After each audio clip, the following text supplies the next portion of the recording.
Comment chauffer avec des appareils électriques?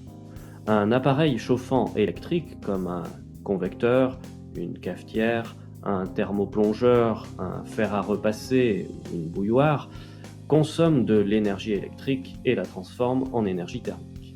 On peut associer à chacun de ces appareils une certaine puissance électrique. Cette puissance est indiquée dans la notice ou sur la plaque signalétique de l'appareil, ici 1000 watts. Cette puissance est bien entendu d'autant plus grande que l'appareil chauffant consomme l'énergie électrique rapidement. Par exemple, cette bouilloire de puissance 2200 watts consommera 2200 joules à chaque seconde d'utilisation. En régime continu, la puissance électrique consommée ou produite par un appareil ou un composant électrique est donnée par la relation P égale U fois I, avec P, la puissance électrique en watts. En pratique, cette puissance peut être mesurée à l'aide d'un wattmètre ou d'une pince wattmétrique. U, la tension électrique d'alimentation de l'appareil, en volts. Et I, l'intensité du courant en ampères. Tension, intensité. Des grandeurs qu'il est nécessaire de définir avec plus de précision. Mais d'abord, qu'est-ce que le courant électrique? Examinons ce fil de cuivre. Il est constitué de milliards d'atomes de cuivre. Un atome de cuivre est lui-même constitué d'un noyau autour duquel gravitent une trentaine d'électrons. Le noyau positif attire et retient les électrons négatifs autour de lui. Mais la particularité du cuivre, c'est que certains de ces électrons sont faiblement liés au noyau. Ces électrons sont en fait libres de se déplacer d'atome en atome en un mouvement totalement désordonné et chaotique. C'est cette particularité, l'existence d'électrons libres, qui fait du cuivre un matériau conducteur. En effet, si on applique une tension aux bornes de ce fil de cuivre, en branchant les bornes d'une pile à ses extrémités par exemple, le mouvement des électrons libres tend à s'organiser et devient un mouvement d'ensemble.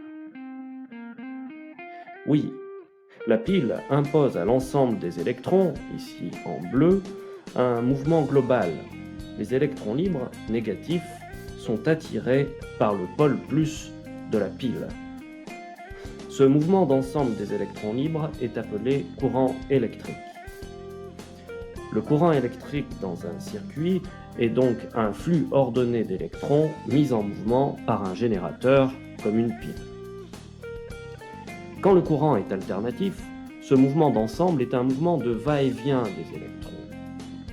Un peu comme si on inversait régulièrement le pôle plus et le pôle moins de la pile. Résumons. Dans un circuit, le courant électrique est un mouvement ordonné d'électrons libres mis en mouvement par un générateur. Alors à quoi correspond l'intensité du courant électrique? Eh bien, l'intensité du courant électrique est un nombre qui traduit l'importance du débit des électrons libres. L'intensité est un nombre qui peut être positif, négatif ou nul. L'intensité se note I. Son unité est l'ampère, de symbole A. Voici un schéma électrique. Il représente un dipôle alimenté par un générateur. Un dipôle, c'est un appareil ou un composant électrique qui possède deux bornes.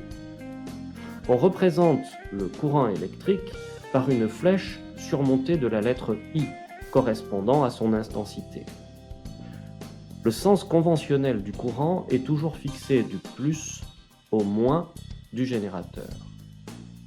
Si une intensité est négative, moins 3 ampères par exemple, cela signifie que le courant correspondant se déplace dans le sens inverse du sens conventionnel.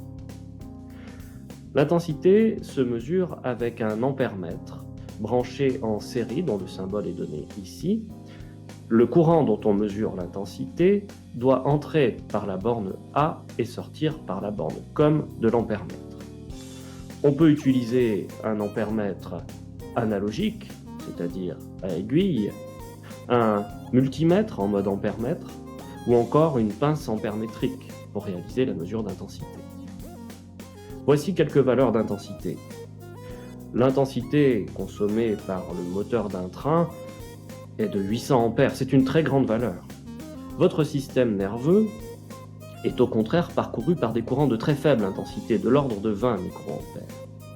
Enfin, pour se donner une idée, un courant électrique d'intensité 16 ampères correspond au passage de 1,00 fois 10 exposant 20 électrons à chaque seconde, un nombre incroyablement grand.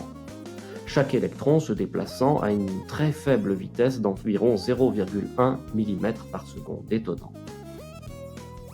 Une autre grandeur électrique fondamentale est la tension électrique. La tension électrique aux bornes d'un dipôle représente la différence d'état électrique, on appelle aussi potentiel électrique, entre ces deux bornes. La tension se note U.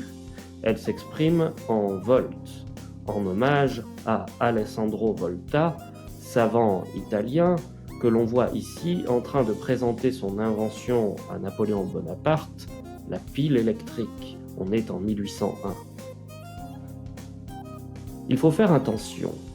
Si l'intensité peut être définie en un point du circuit, la tension, elle, nécessite 2 points pour être définie. Une tension est donc représentée par une flèche placée entre 2 points.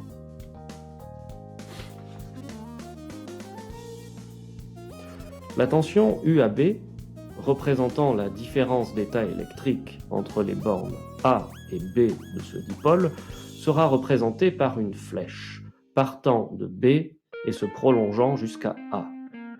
La flèche doit désigner la première lettre. Pour la tension UAB, la flèche tension désigne le point A. Alors que si on flèche la tension UBA, la flèche désignera le point B. La relation entre les tensions UAB et UBA est très simple. UAB égale moins UBA, de la même manière que le vecteur AB est égal au vecteur moins BA en mathématiques. Enfin, par convention, si le dipôle est un récepteur électrique et non un générateur, la flèche tension doit être opposée au sens du courant.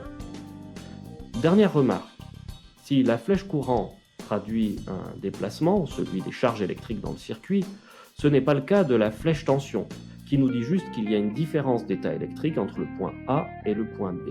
Rien ne se déplace du point B au point A. On retrouve sur ce schéma le fléchage de la tension UAB. La flèche tension désigne A, et la flèche courant et la flèche tension ont des sens opposés puisque le dipôle est un récepteur. Enfin, la tension se mesure avec un voltmètre branché en dérivation.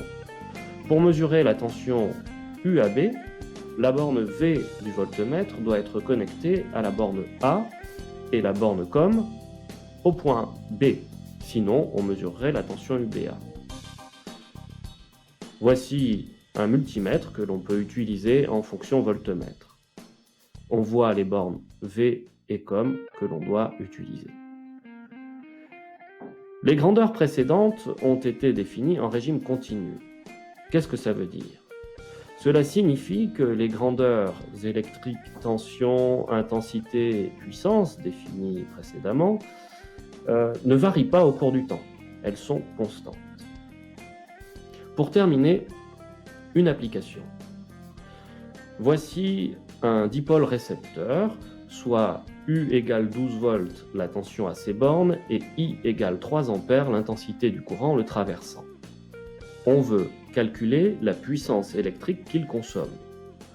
On applique la relation P égale U fois I. On connaît la puissance électrique consommée? Non, c'est ce que l'on cherche. On connaît par contre la tension électrique aux bornes du dipôle, 12 volts. On connaît également l'intensité du courant traversant le dipôle, 3 ampères. Il suffit donc de remplacer par les valeurs numériques, en faisant attention aux unités, ici on a bien des volts et des ampères, ce qui nous donnera des watts.